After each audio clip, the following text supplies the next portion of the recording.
Bollywood actress और national award winner रानी मुखर्जी इन दिनों खूब चर्चा में। आखिर जहां अगले ही हफ्ते उनकी फिल्म मर्दानी 3 थिएटर में दस्तक देने वाली है, तो हाल ही में वो फिल्म मेकर और अपने अच्छे दोस्त करण जौहर के साथ एक बातचीत का हिस्सा बनी, जिसमें उनके इंडस्ट्री के 30 साल पूरे होने के सेलिब्रेशन के साथ साथ काफी सारी बातें हुई। इस दौरान करण ने रानी को वो लेटर पढ़कर सुनाया जो उनकी बेटी आद्रा चोपड़ा ने उनके लिए लिखा था।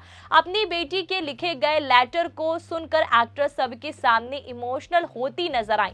आखिर इस चिट्ठी में आद्रा ने अपनी मां की जमकर तारीफ जो की और उनके साथ बीते पलों को बेहद मासूम अंदाज में लिखा। इसका वीडियो भी सोशल मीडिया पे खूब वायरल हो रहा है। करण जौहर ने भी कहा कि रानी की बेटी बेहद खूबसूरत दिखती है। वहीं जब इस तरह से आदिरा का जिक्र छुड़ा तो लोगों के बीच उन्हें लेकर और भी बातें होने लगी।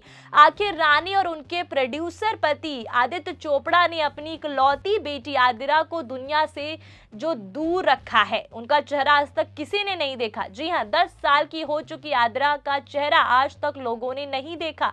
वो कैसी दिखती है, कितनी लंबी है, मम्मी पापा में से किस पर गई है, किसी को कोई भी जानकारी पब्लिक मौजूद नहीं है, किसी को कुछ भी नहीं पता। हैरानी की बात तो ये है कि इतनी बड़ी स्टार किड होने के बावजूद आदिरा की आज तक एक भी तस्वीरें इंटरनेट पर मौजूद नहीं है, ना ही उन्हें कभी पब्लिकली स्पॉट किया जाता है। बावजूद इसके वो मुंबई के सबसे नामी स्कूल और बाकी स्टार किड के साथ पढ़ती है। वैसे आदिरा के बारे में बताया जाए तो उनका जन्म 9 दिसंबर 2015 में हुआ। शादी के 1.5 साल बाद रानी और आदित्य बेटी के पेरेंट्स बने। जन्म से लेकर आदिरा के अब तक के बड़े होने पर उनकी कोई भी झलक कभी किसी ने नहीं देखी। आज तक उनकी एक भी फोटो इंटरनेट पर भी नहीं है।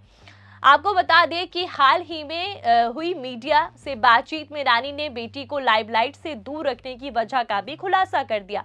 उनका कहना है कि वो चाहती हैं कि आदिरा मीडिया की चकाचौंध और सोशल मीडिया से दूर है, क्योंकि वो और आदित्य उसे एक नॉर्मल बचपन देना चाहते हैं। उनका मानना है कि स्टार किड होने की वजह से उसे कोई स्पेशल अटेंशन नहीं मिलनी चाहिए, बल्कि वो अपनी मेहनत से अपनी पहचान बनाए, ना कि मशहूर माता पिता की वजह से।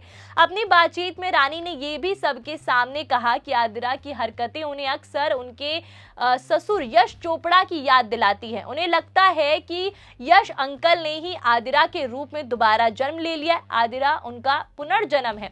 वो बहुत ही अच्छी स्टोरी टेलर है और बहुत ही अच्छा लिखती है। उसकी स्क्रिप्टिंग बहुत ही अच्छी है और दादा और पिता पर गई है। बात रानी की करें तो एक्ट्रेस का जन्म 21 मार्च 1978 को मुंबई में हुआ।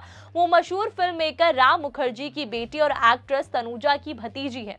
फिल्मी बैकग्राउंड से उनका नाता बचपन से था, जुड़ा हुआ था, लेकिन इसके बावजूद भी उनके पिता राम मुखर्जी ये नहीं चाहते थे कि रानी फिल्मों में आए। वही रानी मुखर्जी अपने पिता राम मुखर्जी के डायरेक्शन में बनी बंगाली फिल्म से फिल्म में डेब्यू किया और उस समय वो सिर्फ 14 साल की थी। इसके बाद उन्होंने हिंदी फिल्म में राजा की आएगी बारात से बॉलीवुड में कदम रखा। करियर की शुरुआत में कद काठी रंग आवाज को लेकर उन्हें बहुत कुछ सहना पड़ा। इसके बावजूद रानी ने बॉलीवुड में अपनी एक अलग पहचान बनाई।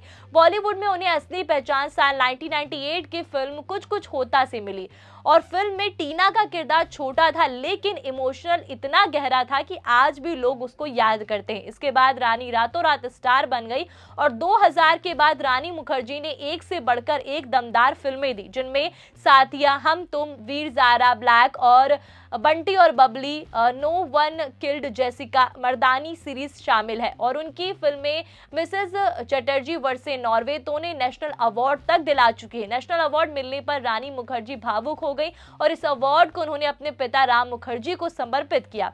करियर के साथ साथ उनकी पर्सनल लाइफ भी काफी सुर्खियों में रही। एक्टर आमिर खान और गोविंदा से लेकर अभिषेक बच्चन तक उनका नाम जोड़ा गया, लेकिन इन रिश्तों पर रानी ने कभी खुलकर बात नहीं की।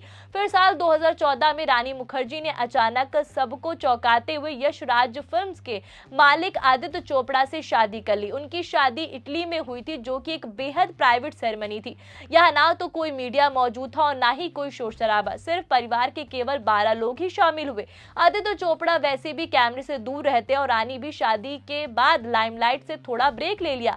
शादी के 1 साल बाद दिसंबर 2015 में रानी मुखर्जी ने एक प्यारी सी बेटी को जन्म दिया, जिसका नाम उन्होंने आदिरा रखा। तो अपनी बेटी को मीडिया से दूर रखती है ताकि उसका बचपन नॉर्मल हो। वहीं रानी मुखर्जी के काम के साथ साथ पैसा भी खूब कमाए। रिपोर्ट्स के मुताबिक वो 250 से 300 करोड़ की मालिकिन है और फिल्म और एड से वो पैसे कमाती हैं। साथ ही उनकी यश राज फिल्म में हिस्सेदारी भी है। दूसरी तरफ आदित्य चोपड़ा भी खूब रईस है। उनके दिवंगत पिता यश चोपड़ा 70 के दशक में यश राज फिल्म्स की स्थापना की। वही आदित्य चोपड़ा ने पिता की इस कंपनी को नई ऊंचाइयों तक पहुंचाया और आज इसे देश की सबसे बड़ा बैनर बना दिया है। आदित्य चोपड़ा ने बॉलीवुड में तमाम सुपरहिट फिल्मों में साथ काम किया और वो सबसे अमीर फिल्म प्रोड्यूसर में से एक बन चुके हैं। यहाँ तक कि चोपड़ा परिवार की कुल संपत्ति ने बच्चन और कपूर को पीछे छोड़ दिया है।